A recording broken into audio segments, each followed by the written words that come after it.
नमस्कार दोस्तों, आप देख रहे हैं नमो भारत न्यूज। मैं हूं अतुल शुक्ला।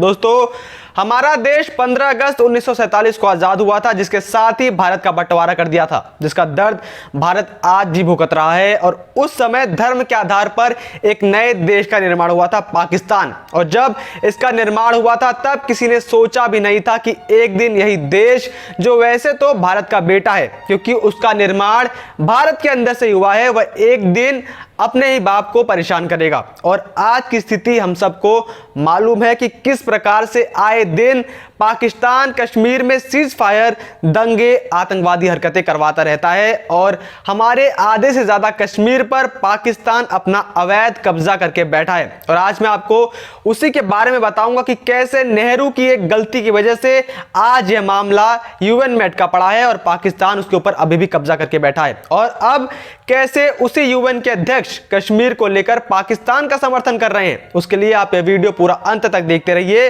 और आप इस वीडियो को शेयर करना मत भूलिएगा, क्योंकि यह खबरें आपको कोई मेनस्ट्रीम मीडिया या फिर कोई वामपंथी मीडिया दल नहीं दिखाएगा, क्योंकि इसमें मसाला नहीं है। लेकिन हम कश्मीर को भारत का एक अभिन्न अंग मानते हैं और हम हमारे राष्ट्र के हित में जो खबरें होती हैं उसे जरूर दिखाते हैं। तो चलिए इस मुद्दे का पूरा विश्लेषण करते हैं। दोस्तों, आप सबने एक शब्द सुना होगा कि पीओके, उसका फुल फॉर्म भी आपको पता ही होगा कि पाकिस्तान ऑक्युपाइड कश्मीर होता है। लेकिन वास्तविकता में यह पीओके क्या है, आप पहले वो समझ लीजिए।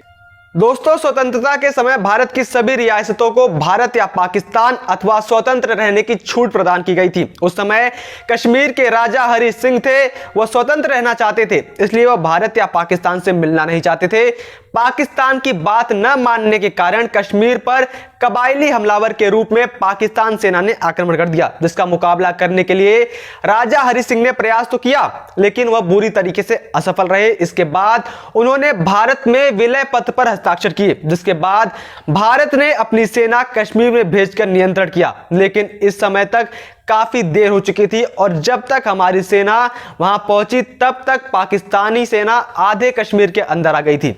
भारतीय सेना उनका मुकाबला कर रही थी, लेकिन उस समय के प्रधानमंत्री जवाहरलाल नेहरू ने यहीं पर अपनी बुद्धि चलाकर यह मामला हमेशा के लिए यूएन में फंसा दिया। दरअसल जवाहरलाल नेहरू इस कश्मीर मुद्दे को संयुक्त राष्ट्र संघ में लेकर चले गए, जबकि उस समय सरदार वल्लभ भाई पटेल नेहरू को लाख बार मना करते रहे कि यह हमारे देश का आंतरिक मामला है, इसके अंदर यूएन का दखल देना हमारे लिए ही नुकसानदायक होगा। लेकिन नेहरू ने पटेल की एक बात भी नहीं सुनी और इस मामले को संयुक्त राष्ट्र संघ में ले के चले गए, जिसके बाद यथास्थिति बनाए रखने का आदेश हुआ, जिसने जो सेना जहां पर थी वहीं पर रुक गई। इस प्रकार से कश्मीर का आधा भाग पाकिस्तान के कब्जे में हो गया। इस कश्मीर को ही पीओके या फिर पाक अधिकृत कश्मीर कहा जाता है। और अपनी धरती होने के बाद भी भारत उस पर अपना हक आज तक नहीं जमा पाया है, क्योंकि नेहरू ने उस समय अपनी बुद्धि का प्रयोग जो किया था। और इसी पीओके को लेकर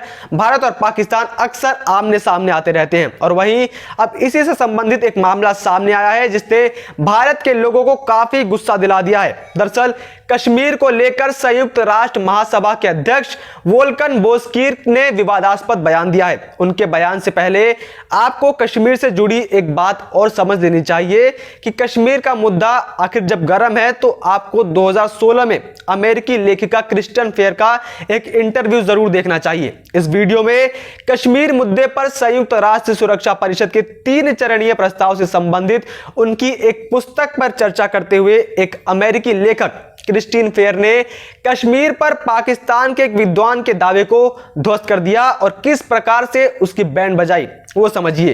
पहले आप यह वीडियो देख लीजिए। Is fictional. Let's first begin with the UN Security Council Resolution 48. Sir, have you read it? Have you read? No. Okay, so the first thing I'm going to encourage you to do is go on to the UN Security Council's website and read that fabulous resolution that every Pakistani points to, but which not a single one has read. तो दोस्तों, आपने देखा कि कैसे एक Pakistani scholar जो अपने आप को बहुत बुद्धिमान समझ रहा था और कश्मीर के ऊपर पाकिस्तान का हक बता रहा था, कैसे क्रिस्टीन फेयर ने उसके दावों को खारिज करते हुए उसे सच से रूबरू करवाया। क्रिस्टिन ने सबसे पहले उससे पूछा कि क्या आपने यूएन सिक्योरिटी काउंसिल का रेजोल्यूशन 48 पढ़ा है, जिस पर पाकिस्तानी स्कॉलर ने मना कर दिया। उसके बाद क्रिस्टिन ने उनसे कहा कि पहले आप उसे पढ़िए और अपने पूरे पाकिस्तान को भी वो रेजोल्यूशन पढ़ाइए ताकि आपको सब चीजें समझ में आ सके। अब मैं आपको बताता हूं कि आखिर इस रेजोल्यूशन 48 में क्या कहा गया है। सबसे पहले संयुक्त राष्ट्र सुरक्षा परिषद ने पाकिस्तान को आदिवासियों और अन्य पाकिस्तानी नागरिक यानी कि पाकिस्तानी सेना जो कश्मीर में है, जिन्होंने युद्ध के उद्देश्य से कश्मीर की सीमा में प्रवेश किया, उन्हें वापस बुलाने का आदेश दिया था। उसके बाद जब यह हो जाए तो भारत को राज्य से पाकिस्तानी लोगों की वापसी और युद्ध बंद हो जाने के बाद जम्मू कश्मीर से अपनी सेना वापस बुलाने के लिए यूएनएससी आयोग को एक योजना प्रस्तुत करनी होगी तथा सैन्य शक्ति को उस सीमा तक कम करना होगा जितना कानून और व्यवस्था बनाए रखने हेतु आवश्यक है। जिसके बाद तीसरे चरण में भारत को संयुक्त राष्ट्र द्वारा नामित एक जनमत संग्रह प्रशासक नियुक्त करने के लिए कहा गया, जो एक स्वतंत्र और निष्पक्ष जनमत संग्रह आयोजित करेगा। लेकिन पाकिस्तान ने कभी कश्मीर से अपनी सेना हटाई ही नहीं, जिस वजह से यह मामला अभी भी अटका हुआ है। लेकिन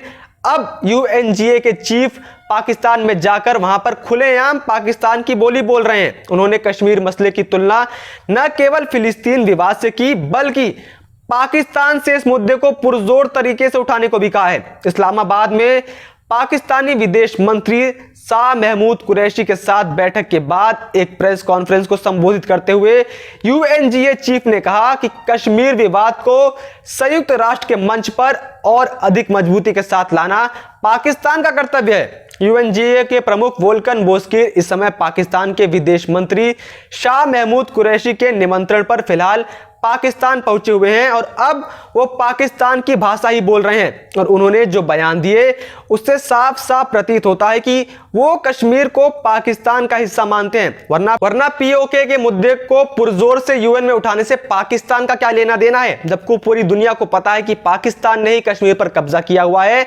और यूएनजीए के चीफ का यह बयान किसी भी तरीके से उचित नहीं है और कहीं ना कहीं उनके इस बयान में लिबरल समाज का असर जरूर दिखता है। आपको पता ही है कि इस समय अमेरिका में अब राष्ट्रवादी ट्रंप की सरकार नहीं है, अब वहां पर लिबरल जो बाइडेन की सरकार है और अमेरिका की सत्ता बदलने का असर पूरी दुनिया पे पड़ता है। वरना जब तक ट्रंप थे तब तो किसी यूएनजीए के चीफ ने पाकिस्तान का समर्थन कभी नहीं किया था, तब तो सब भारत के साथ होने की कसमें खाते थे और अब सरकार बदलते ही सबके सुर भी बदल गए हैं। वहीं इसके बाद भारत ने भी कश्मीर को लेकर संयुक्त राष्ट्र महासभा अध्यक्ष वोल्कन बोस्कीर के बयान पर कड़ी नाराजगी जताई है। भारत ने कहा है कि यूएनजीए चीफ की टिप्पणी भ्रामक और पूर्वाग्रह से ग्रसित है। वहीं आपकी इस बारे में क्या राय है, आप कमेंट बॉक्स में जरूर बताएं और अगर आपको ये वीडियो पसंद आई हो तो इसे लाइक करें और ज्यादा से ज्यादा शेयर करें। जय हिंद, जय भारत। सब्सक्राइब और शेयर करना ना भूलें।